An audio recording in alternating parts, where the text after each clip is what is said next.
রাঙ্গামাটিতে উদ্ধার কাজ সমাপ্ত ঘোষণা। খাগড়াছড়িতে ফের পাহাড় ধসের শঙ্কা, ব্যবসা বাণিজ্যের ব্যাপক ক্ষতি। রাজশাহীর পাইকারি বাজারে উধাও মোটা চাল। খুচরা বাজারে সব রকম চালের দাম বেড়েছে কেজিতে ৮ থেকে ১০ টাকা। দেশে ফিরছেন ক্রিকেটাররা, সেমির পারফরমেন্সে হতাশ হাতুরু সিংহে। বাংলাদেশ সফরের জন্য দল ঘোষণা অস্ট্রেলিয়ার।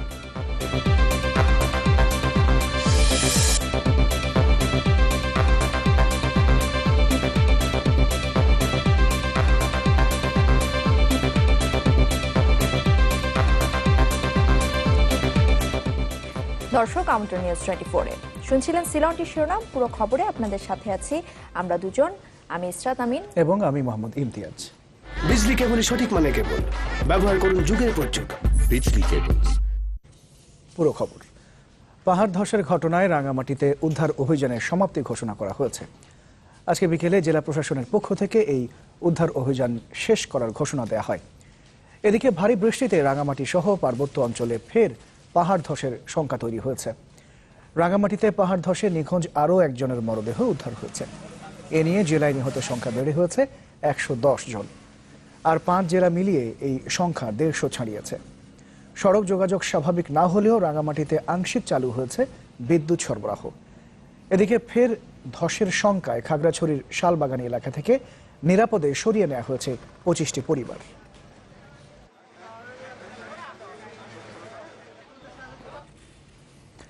কেউ হারিয়েছেন স্বজন, কেউ ঘর। রাঙ্গামাটিতে পাহাড় ধসে ক্ষতিগ্রস্ত ২,০০০-এরও বেশি মানুষের ঠিকানা এখন ৩৬টি আশ্রয় কেন্দ্র। সেখানে চরম অনিশ্চয়তায় দিন কাটছে তাদের। বিপদগ্রস্ত এসব মানুষ জানেন না কবে আবার মাথার গোজার একটু ঠাঁই হবে তাদের। এর সাথে যোগ হয়েছে খাবারের কষ্ট। জামশেদুল করিমের পাঠানো রিপোর্ট আর ছবি তুলেছেন শফিক আহমেদ সাজি।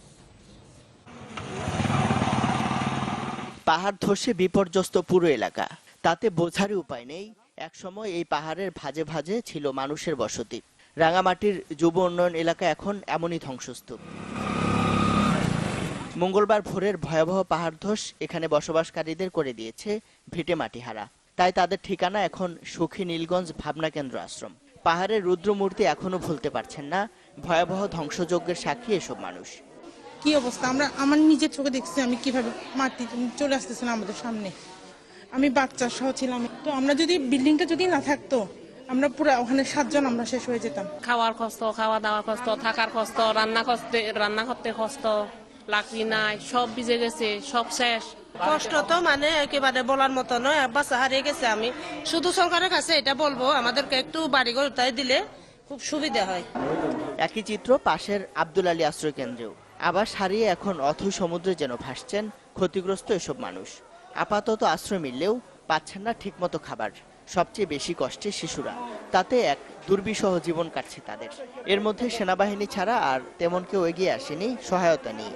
কিন্তু আমরা আছি যে এখানে আমাদের কেউ খোঁজ খবর নিচ্ছে না। এখানে আমরা একদিন শুকনো খাবার পাইছি, তো কখনো মানে আমাদের ঘর বাড়ি ঠিক হবে এটা তো আমরা এখনো জানতে পারতেছি না। খাওয়া দাওয়া নাই, পানি নাই, কারণ ছিল না, অনেক কষ্টের মধ্যে আছি। কান্নাই যেন শেষ অবলম্বন পাহাড় ধসে ঘরহারা মানুষজনের। চোখের সামনে নেই বাঁচার কোনো অবলম্বন। কতদিন এভাবে থাকতে হবে আশ্রয়কেন্দ্রে, কবে আবার আপন ঠিকানায় ফিরতে পারবে তা জানে না কেউই। তাই আকুতি দ্রুত পুনর্বাসনের। আমি একবারে শেষ। আমি চৌকে তাকায় রয়েছি স্যার, ভাঙ্গা পড়ছে। আমি আর কথা বলতে পারি না। একটা সুতানে স্যার আজকে 3 দিন গোসল করতে পারি না। আমি এত কষ্টে আছি স্যার। রাস্তা সব দেওয়ান পড়ছে আমার ঘর বাড়িলে। আমার যে এখন ভবিষ্যৎ আমি ঘর বাড়ি উঠাবো, এই ঘরে যে আমি বসত করাম, আমার দ্বারা আর সম্ভব হইতো না। জীবনের সম্পর্কে রাঙ্গামাটি পৌর এলাকায় 17টি সহ জেলায় মোট আশ্রয় কেন্দ্র খোলা হয়েছে 36টি, যাতে আশ্রয় নিয়েছেন 2000-এরও বেশি মানুষ। Desk report, channel 24। এদিকে পাহাড় ধসের পর সড়কে গাড়ি চলতে না পারায় ব্যবসা বাণিজ্য থমকে গেছে রাঙ্গামাটিতে। শুধু মৌসুমি ফলের ব্যবসাতেই প্রতিদিন ক্ষতি হচ্ছে 50 লাখ টাকা। শুধু তাই নয়, বেকার বসে আছেন হাজারো শ্রমিক। বন্ধ ধান চালের ব্যবসাও। আর বিকল্প পথে সবজি সহ নিত্য পণ্যের আমদানিতে গুনতে হচ্ছে অতিরিক্ত খরচ। রাঙ্গামাটি থেকে আরো জানাচ্ছেন জিএম মুস্তাফিজুল আলম, সাথে ছিলেন প্রতিনিধি শামসুল আলম, আর ছবি তুলেছেন মিজানুর রহমান। উপজেলাগুলো থেকে নৌপথে ফলমূল আসে রাঙামাটিতে, এখান থেকে সড়ক পথে তা যায় চট্টগ্রাম, ঢাকায়। পাহাড় ধসে সড়ক ভেঙে পড়ায় এখানকার ফলমূল আর পাঠানো যাচ্ছে না। রাস্তা ভাঙার আগে যেসব ফল এসেছিল তা পানিতে ফেলা হয়েছে, নয়তো পচে গেছে। ব্যবসায়ীদের দাবি ক্ষতির পরিমাণ প্রতিদিন 50 লাখ টাকা। প্রতিদিনই 50 লক্ষ টাকা 40 লক্ষ টাকা ডেলি আমদানি হয়।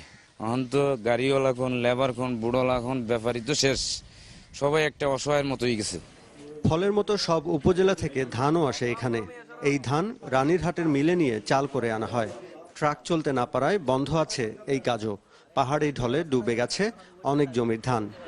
ধান এবং কাঁচামাল বিভিন্ন ধরনের মাল এখানে লুট হয়, কিন্তু আজকে আমরা সব অচল, এই 200-300 শ্রমিক সব অচল হয়ে গেছে।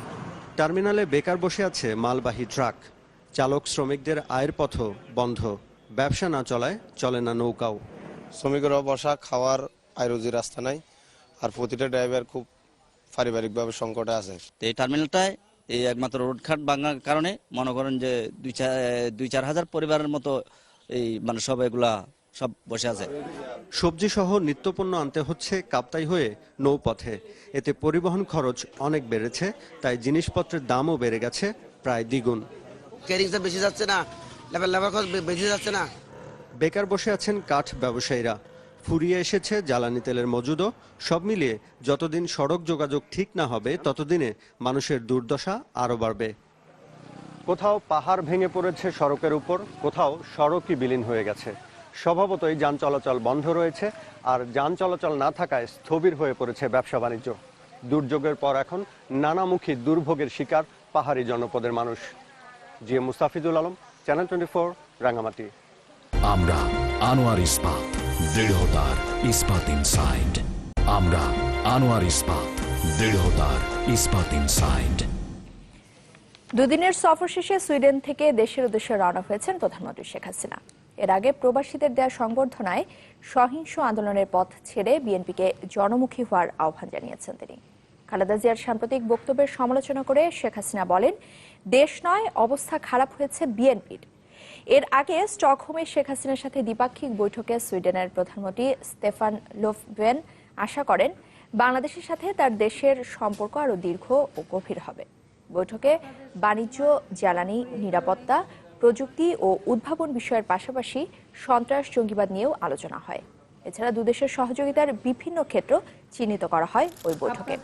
বৈঠক শেষে পররাষ্ট্র সচিব শহীদুল হক সংবাদ সম্মেলনে এসব তথ্য জানিয়েছেন। প্রবাসে যেখানে আছেন, যে জায়গা থেকে এসেছেন, একটা কথা মনে রাখবেন, সবসময় আপনাদের কাজকর্মের উপর দেশের ভাবমূর্তি নির্ভর করে। কাজে বাংলাদেশের ভাবমূর্তি যাতে উজ্জ্বল হয়, আপনারা সেইভাবেই সকলে কাজ করবেন, সেটাই চাই। টেকো নুডলস, সময়ে অসময়ে সব সময়। রাজশাহীর পাইকারি বাজার থেকে প্রায় উধাও মোটা চাল। খুচরা বাজারে কিছু মিললেও তার দামও চড়া। 2 মাসে চালের দাম বেড়েছে কেজিতে 8 থেকে 10 টাকা। অনুসন্ধানে দেখা গেছে, মিল থেকে পাইকারি বাজার পর্যন্ত দাম ঠিক থাকলেও বড় ফারাক তৈরি হচ্ছে খুচরা বাজারে। আর বিক্রেতারা বলছেন, বছরের এই সময়টায় মোটা চালের দাম বেশি থাকে। আবরার শাহীর রিপোর্ট, ছবি তুলেছেন আখতারুজ্জামান লিলিন। রাজশাহীর প্রাণকেন্দ্র সাহেব বাজার। খুচরা চাল বিক্রেতার দোকানগুলোই কালে ভদ্রে মিলছে মোটা চাল। যা আছে তার দামও কেজি প্রতি 45 টাকার উপরে। বাধ্য হয়ে ক্রেতারা বেশি দাম দিয়ে চিকন চালই কিনছেন। ভাতের চাহিদা মেটাতে গিয়ে তাই এখন ছোট করতে হচ্ছে বাজারের ফর্দ। এত চালের দাম ঊর্ধ্বগতি হয়েছে, যেটা আসলে আমাদের চিন্তা ভাবনা করতে হচ্ছে যে কিভাবে আমরা চাল খাবো, কিভাবে ডাল খাবো। আমার যেটা বাজেট থাকে যে আমি এই মাসে এত টাকা বেতন পেলাম, আমি এইভাবে এই কাজগুলো করবো, কিন্তু হঠাৎ করে 300 টাকা বাজেট বেড়ে যাওয়ার কারণে হয়তোবা আমার অন্য সাইডে একটু গ্যাপ দেওয়া লাগতেছে। খুচরা বিক্রেতারা বলছেন, 2 মাস আগেও মোটা চাল 35 টাকা কেজিতে বাজারে পাওয়া গেছে, কিন্তু হুট করেই বাজার শূন্য কম দামি এই চাল, যে কারণে চাহিদা বেড়েছে চিকন চালের। যেগুলা চাল ছিল 25 টাকা, 30 টাকা, তারপর 35 টাকা, এগুলা চাল এখন পাওয়া যাচ্ছে না। চাল মোটা চাল একবার মার্কেট নাই, কি কারণে পাওয়া যাচ্ছে না এটা বলা মুশকিল আমাদের জন্য। খুচরা বাজারে মোটা চাল কিছুটা দেখা গেলেও পাইকারি বাজার থেকে তা উধাও। পাইকারি বিক্রেতারা বলছেন, দাম না পাওয়ায় এ অঞ্চলের কৃষকরা মোটা চাল আবাদে আগ্রহী হচ্ছেন না। এছাড়া যে চাল এলসির মাধ্যমে আসছে তার দামও বেশি। এলসির দামটা যদি কম হতো বা কম দামে পাওয়া যেত তাহলে কিন্তু এই 28 চালটা আমাদের দেশীয় চাল, সেই দেশীয় চালটার দাম কিন্তু কম হতো।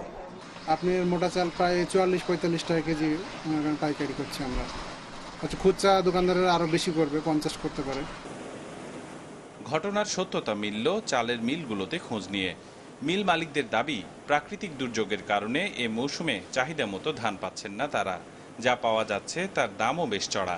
স্টকে ওই পরিমাণ ধান এখন মনে করেন যে পরিমাণ থাকার কথা এই পরিমাণ ধান নাই, কিন্তু আমরা মনে করেন ডেলি নিচ্ছি, স্টক আছে ওই পরিমাণ যে পরিমাণ আমরা মনে করেন চাউলটা করতে পারবো, আমার সিজনটা চালাই যেতে পারবো।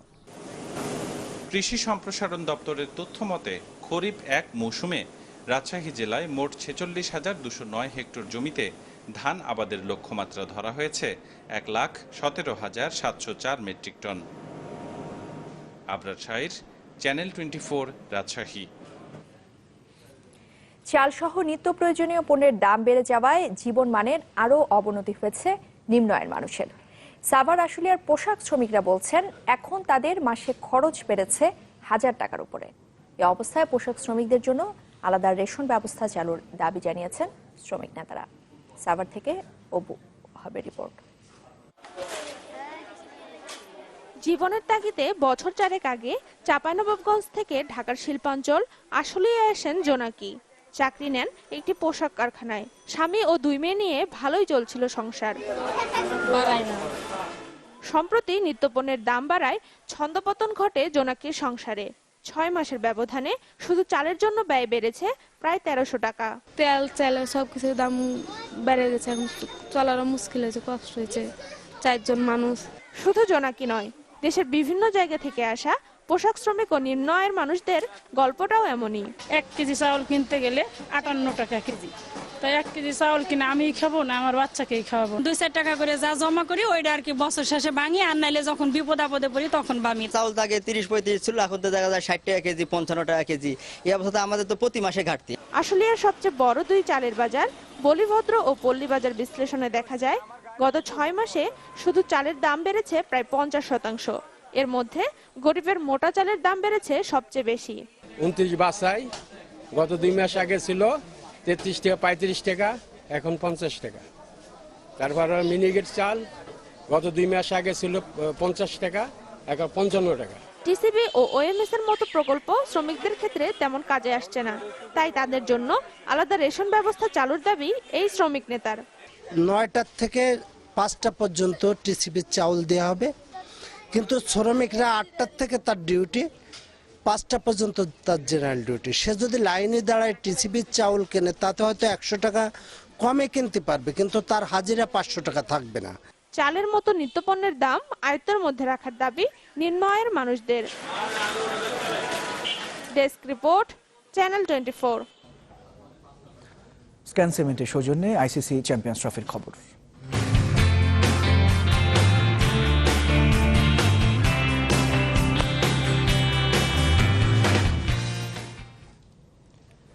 চ্যাম্পিয়ন্স ট্রফি অভিযান শেষে দেশের উদ্দেশ্যে রওনা হয়েছে টিম বাংলাদেশ। দল সেমিফাইনালে খেলায় সন্তুষ্ট চন্ডিকা হাথুরুসিংহে। তবে সেমিফাইনালে ক্রিকেটারদের বাজে পারফরমেন্সে কিছুটা হতাশ লঙ্কান এই কোচ। জানিয়েছেন ইংল্যান্ডের মতো করেই অস্ট্রেলিয়া সিরিজের প্রস্তুতি নেবে তার দল। রেজওয়ানুজ্জামানের রিপোর্ট। বার্মিংহামের হায়াত রিজেন্সি হোটেলে সকালের ব্যস্ততা। কে কখন কোন ফ্লাইট ধরবে, কার গন্তব্য কোথায়, এ নিয়ে ব্যস্ততার শেষ নেই অপারেশনস ম্যানেজার সাব্বির খানের। চন্ডিকা হাথুরুসিংহে ছুটিতে যাচ্ছেন মেলবোর্ন, কোর্টনি ওয়ালসের গন্তব্য জ্যামাইকা। সাকিব আল হাসান যাবেন বিকেলের ফ্লাইটে, ইমরুল কায়েস 2 দিন বেশি থাকবেন আত্মীয়ের সঙ্গে। মুশফিকুল লন্ডন হয়ে ধরবেন ঢাকার বিমান। সবার যাত্রা নিশ্চিত হওয়ার বিপরীতে কোচ চন্ডিকা হাথুরুসিংহে ব্যস্ত চ্যাম্পিয়ন্স ট্রফি থেকে পাওয়া না পাওয়ার হিসাব মেলানোয়। সেমিফাইনালে খেলা একদিকে তৃপ্তি দিচ্ছে, সেখানে অতৃপ্তির নাম সেই ম্যাচে এমন সাদামাটা performance. There's some individual performance, but we as a team, actually, although we are happy that we were in the semi-final, but we disappointed that we couldn't do better than that. Soumya 4 ম্যাচে 34, Sabbir 59 run করেছেন, আর মোস্তাফিজ নিয়েছেন মাত্র 1 wicket. তরুণ ক্রিকেটারদের কাছ থেকে আরও বেশি আশা করেছিলেন coach. Their performance was didn't fulfill my expectation for sure. They didn't perform to their capabilities, but there's some good individual performance from our senior guys. বিশেষ করে সাব্বির রহমান যে কোনো ব্যাটিং লাইনের সবচেয়ে গুরুত্বপূর্ণ 3 নম্বর পজিশন, সেখানে ব্যর্থ এই hard hitter. He needs to improve and he needs to given opportunities. Otherwise, he can't improve. So he has to go back and in his club cricket, the representative cricket, he has to bat there and get used to it. আপাতত 4 সপ্তাহের ছুটিতে coach Melbourne থেকে ফিরবেন জুলাইয়ের শেষে। শুরু হবে অস্ট্রেলিয়ার বিপক্ষে টেস্ট সিরিজের নতুন mission. Our test team, quite a few players coming in. So we had to go and prepare according to our strength at back home. So that's what we are going to do. শেষ ম্যাচটা ভালো না হলেও দীর্ঘ 2 মাসের যুক্তরাজ্য সফর শেষে ক্লান্ত ক্রিকেটাররা মাথা উঁচু করেই দেশে ফিরছেন। Rezwanuzzaman, channel 24, Birmingham, England. অবশেষে বাংলাদেশ সফরে আসছে অস্ট্রেলিয়া। ঘোষণা করেছে 13 সদস্যের শক্তিশালী স্কোয়াড। দলে ফিরেছেন এই টেস্ট খেলা হিলটন কার্টরাইট। স্টিফেন ওকিফের জায়গায় নেওয়া হয়েছে অ্যাস্টন আগারকে। ইনজুরি থেকে পুরোপুরি সুস্থ না হওয়ায় মিচেল স্টার্কও নেই স্কোয়াডে। ফিরেছেন জেমস প্যাটিনসন। যথারীতি দলকে নেতৃত্ব দেবেন স্টিভেন স্মিথ, তার সহকারী ডেভিড ওয়ার্নার। স্কোয়াডের বাকিরা হলেন Pat Cummins, Peter Handscomb, Josh Hazlewood, Usman Khawaja, Nathan Lyon, Glenn Maxwell, James Pattinson, Matt French এবং ম্যাথিউ ওয়েড। 18 আগস্ট ঢাকায় আসবে অজিরা। 22 আগস্ট ফতুল্লায় খেলবে 3 দিনের প্রস্তুতি ম্যাচ। 27 আগস্ট ঢাকায় প্রথম টেস্ট, আর 4 সেপ্টেম্বর দ্বিতীয় টেস্ট খেলবে চট্টগ্রামে। একটা বিরতি নিচ্ছি, ফিরে এসে থাকছে। পাহাড় ধসের ঘটনায় প্রশাসনের অব্যবস্থাপনা দায়ী বলছে বিএনপি। মিথ্যাচার করছে বিরোধীরা, দাবি আওয়ামী লীগের।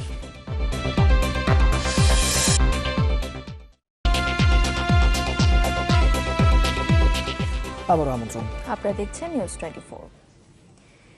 বনানী থেকে নিখোঁজ 3 তরুণ জঙ্গিবাদে জড়িত কিনা তা খতিয়ে দেখছে পুলিশ।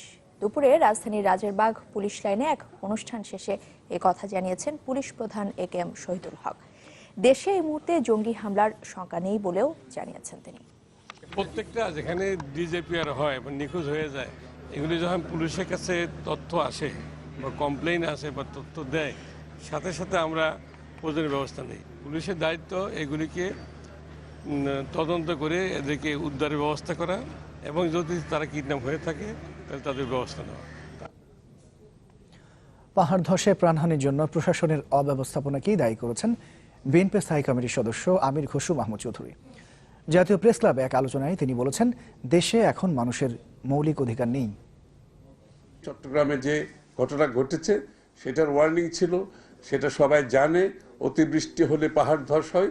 তারপরও আমরা দেখেছি 200 লোকের প্রায় 200 লোকের কাছাকাছি লোক প্রাণ হারিয়েছে এবং সেখানে সাহায্য সহযোগিতার যে সরকারের পক্ষ থেকে যে এফিসিয়েন্সি থাকার কথা ছিল সেটাও আমরা আজকে লক্ষ্য করছি, সেখানেও দুর্বলতা লক্ষ্য করছি। পাহাড় ধস ইস্যুতে প্রধানমন্ত্রীকে নিয়ে মিথ্যাচার করছে বিএনপি।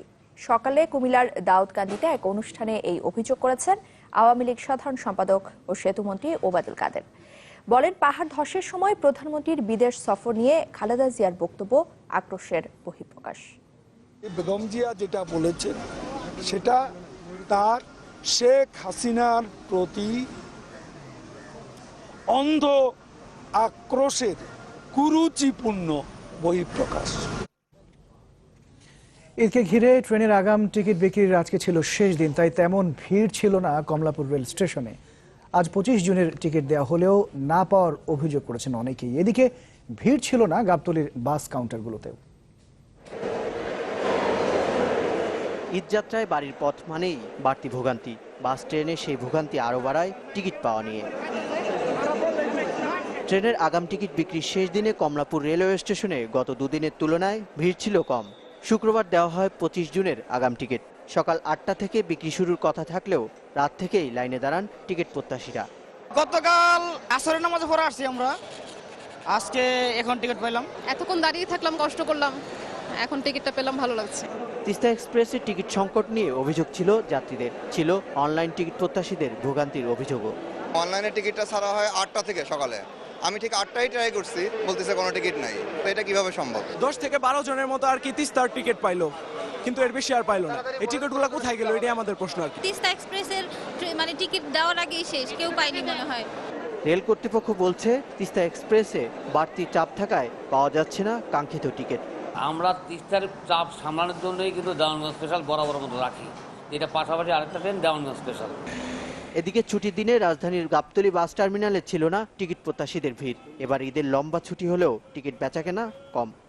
আমার গাড়ির টাইম হচ্ছে 10টা 15, এখনো গাড়ি আসেনি, তবে আসবে। 450 যাইতাম, এখন 500 টাকা করে নিতেছে। আগামী 22, 23 ও 24 জুনের আগাম টিকিট ছাড়া পাওয়া যাচ্ছে অন্যান্য দিনের টিকিট। আমরা সকাল থেকে মনে করেন বেলা 10টা-11টা পর্যন্ত 7 থেকে 8 গাড়ি ছাড়ি, সেখানে সকাল থেকে পর্যন্ত 3 গাড়ি ছাড়তে আমাদের খুব কষ্ট হয়ে গেছে। পরিবহন কর্তৃপক্ষের আশা আগামী বুধবার থেকে বাড়তে পারে যাত্রীদের ভিড়। আহসান হিমেল, চ্যানেল 24, ঢাকা। সময় হলো আরেকটা বিরতির। যখন ফিরছি তখন থাকছে পর্যটন শিল্পের বিকাশে সঠিক পথে হাঁটেনি দেশ। ব্র্যান্ডিং দুর্বলতাকে দূষণ বিশেষজ্ঞরা সমন্বিত পরিকল্পনার তাগিদ।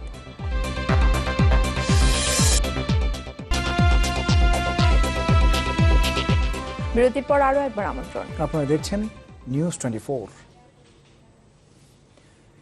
দীর্ঘতম সমুদ্র সৈকত কিংবা বৃহত্তম ম্যানগ্রোভ বন, পর্যটক আকর্ষণে অনেক কিছুই রয়েছে বাংলাদেশে, কিন্তু বাস্তবতা হলো আজ পর্যন্ত প্রত্যাশিত পথে হাঁটেনি দেশের পর্যটন শিল্প। সংশ্লিষ্টরা এই জন্য দুষছেন ব্র্যান্ডিং দুর্বলতাকে। তারা বলছেন যে সমন্বিত পরিকল্পনার মাধ্যমে দেশের আকর্ষণীয় স্থানগুলোকে বিশ্ববাসীর কাছে তুলে ধরতে পারলে পাল্টে যাবে এই খাতের চেহারা। সাদ বিন শফিকের রিপোর্ট।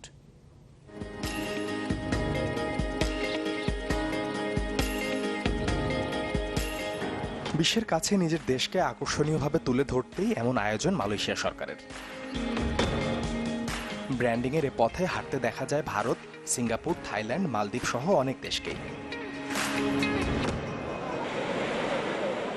দীর্ঘদিন ধরে সম্ভাবনাময় খাতের তালিকায় থাকলেও দেশের পর্যটন এগোয়নি কাঙ্ক্ষিত পথে, অথচ বহু দেশের অর্থনীতির ভিত গড়ে দিয়েছে এ খাত। ওয়ার্ল্ড ট্রাভেল অ্যান্ড ট্যুরিজম কাউন্সিলের তথ্য বলছে দক্ষিণ এশিয়ায় বাংলাদেশের জিডিপিতে পর্যটন খাতের অবদান সবচেয়ে কম। 2016 সালে যা ছিল মাত্র 2.2%, কিন্তু পাশের দেশ ভারতে এ হার 3.3%, আর নেপালে 3.6%, শ্রীলঙ্কায় 5.1%, পাকিস্তানে 2.7% আর মালদ্বীপে 40%। বাংলাদেশ ট্যুরিজম বোর্ড বলছে বিশ্বের কাছে দেশকে তুলে ধরতে ঘাটতি আছে প্রচারণার কৌশলের। এ দুর্বলতা দূর করতে দরকার সরকারি এ প্রতিষ্ঠানটির শক্ত ভিত্তি।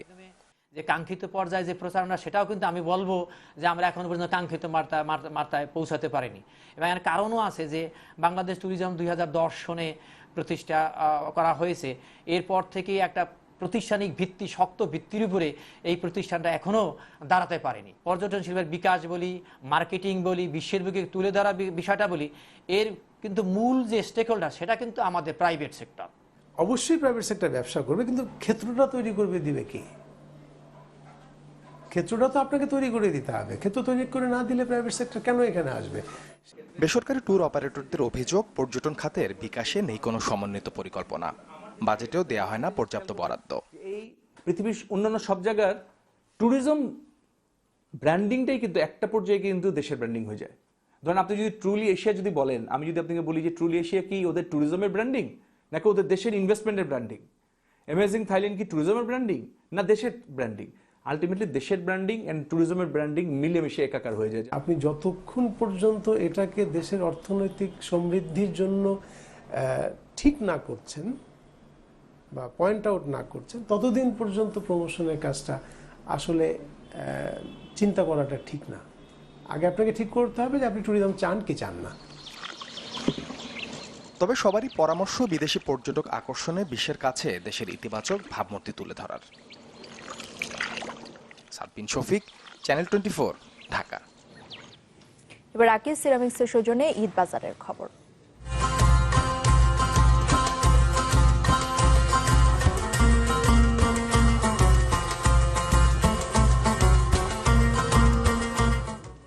সময়ের পরিক্রমায় বদলেছে মানুষের চিন্তাধারা, যুগের সাথে তাল মিলিয়ে বদলেছে পোশাক, বদলেছে ফ্যাশন।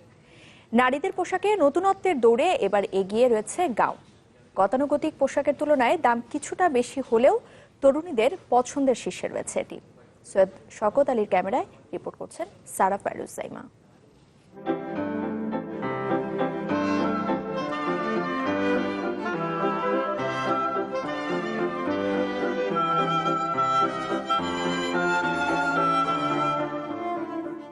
আগে এই গাউনটা মূলত পশ্চিমা পোশাক হিসাবে ধরা হলেও বর্তমানে বাংলাদেশের তরুণীদের মাঝেও কিন্তু বেশ জনপ্রিয় হয়ে উঠেছে, আর তাই ঈদে অনেকেই ফ্যাশন হিসাবে বেছে নিচ্ছেন গাউন।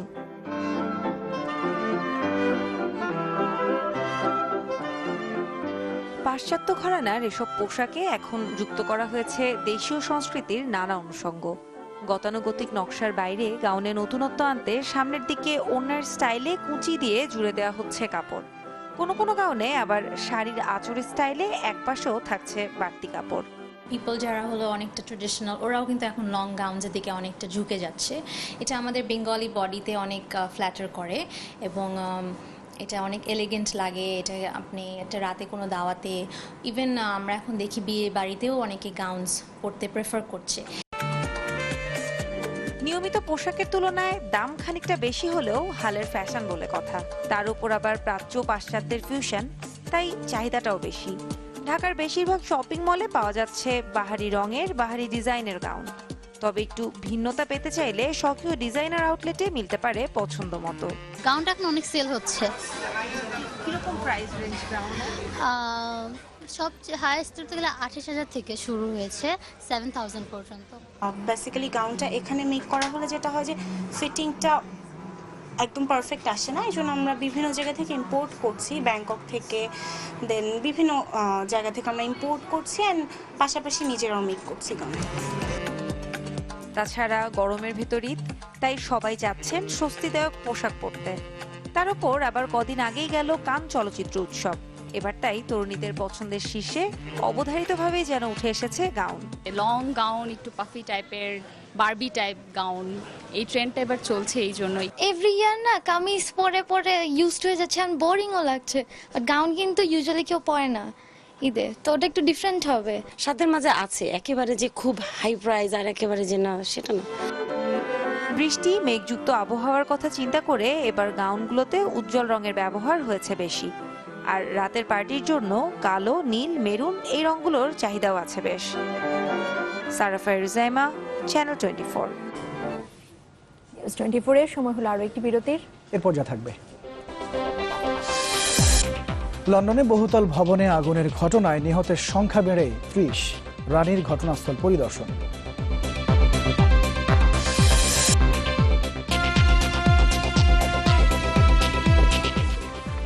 আপনারা দেখছেন নিউজ 24। এবারে দেশের বাইরের খবর। 1993 সালে মুম্বাইয়ের সিরিজ বোমা হামলার 24 বছর পর 6 জনকে দোষী সাব্যস্ত করল মুম্বাইয়ের একটি বিশেষ আদালত। শাস্তির রায় দেয়া হবে আগামী জুন। আবু সালেম ও তার ভাই মোস্তফা ডোসাকে প্রধান আসামি করে আরো 4 জনকে দোষী সাব্যস্ত করেছেন আদালত।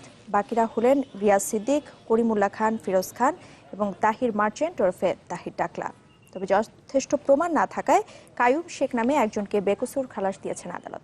1993 সালের 12 মার্চ মুম্বাইয়ের 13টি স্থানীয় সিরিজ হামলায় নিহত হয়েছিলেন অন্তত 257 জন, আর আহত হয়েছিলেন 700-রও বেশি লোক।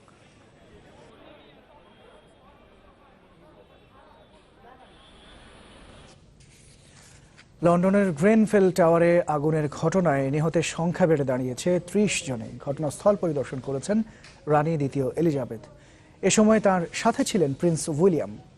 তারা কথা বলেন স্থানীয় বাসিন্দা, পুলিশ আর উদ্ধারকারীদের সাথে। এছাড়া আগুনে ক্ষতিগ্রস্তদের সহায়তায় খোলা একটি ত্রাণ কেন্দ্র পরিদর্শন করেন রানী। এদিকে ধ্বংসস্তূপে তৃতীয় দিনের মতো চলছে উদ্ধার কাজ। পুলিশের আশঙ্কা নিহতদের মরদেহ শনাক্ত করা সম্ভব হবে না। এর আগে ঘটনাস্থল পরিদর্শন করে একটি পূর্ণাঙ্গ তদন্তের নির্দেশ দেন প্রধানমন্ত্রী থেরেসা মে। কাতারকে একঘরে করতে গিয়ে উল্টো চাপে পড়েছে সৌদি জোটের 5টি দেশ, বিশেষ করে সংযুক্ত আরব আমিরাত ও মিশর। দেশ দুটির 50% জ্বালানি ও বিদ্যুৎ দোহার উপর নির্ভরশীল। এছাড়া কাতারের পররাষ্ট্রমন্ত্রীর ইউরোপ সফরের পর অবরোধের স্থায়িত্ব নিয়েও দেখা দিয়েছে সংশয়। ভৌগোলিক, বাণিজ্যিক নানা কারণেই উপসাগরীয় দেশগুলো একে অন্যের উপর নির্ভরশীল। সৌদি আরব, সংযুক্ত আরব আমিরাত এবং মিশরের বিদ্যুৎ ও জ্বালানির অর্ধেক যোগানই আসে কাতার থেকে। মিশরের 60% গ্যাস সরবরাহ করে কাতার। আর কাতার থেকে দৈনিক 2 বিলিয়ন ঘনফুট গ্যাস আমদানি করে সংযুক্ত আরব আমিরাত। দোহা ও আবুধাবির দ্বিপাক্ষিক বাণিজ্য প্রায় $15 বিলিয়ন। আমিরাতে সক্রিয় প্রায় 4000 কাতারি কোম্পানি।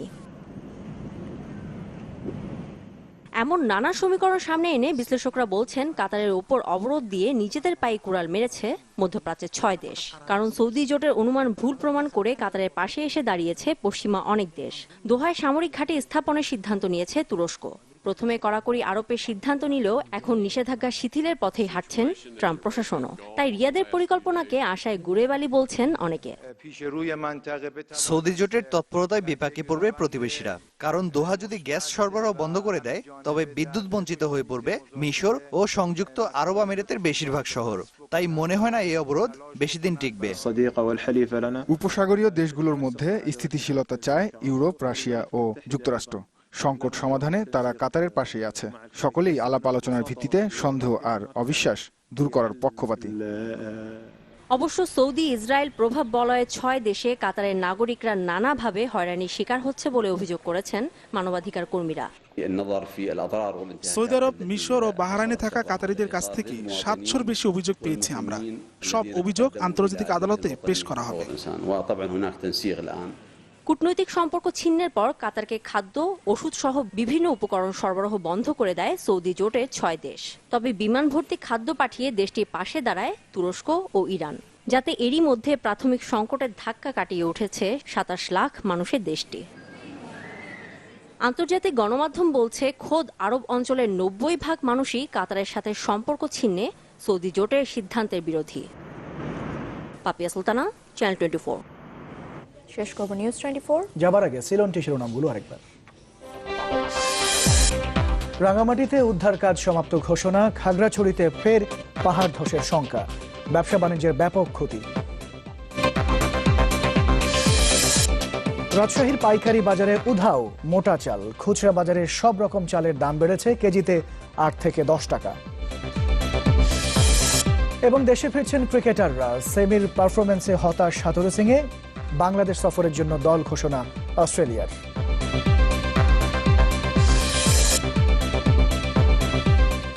একটু পর খেলার খবর নিয়ে আসছেন রিয়াসাদ আজিম, দেখার আমন্ত্রণ রইল। আর এতক্ষণ সাথে থাকার জন্য ধন্যবাদ সবাই, অনেক ধন্যবাদ।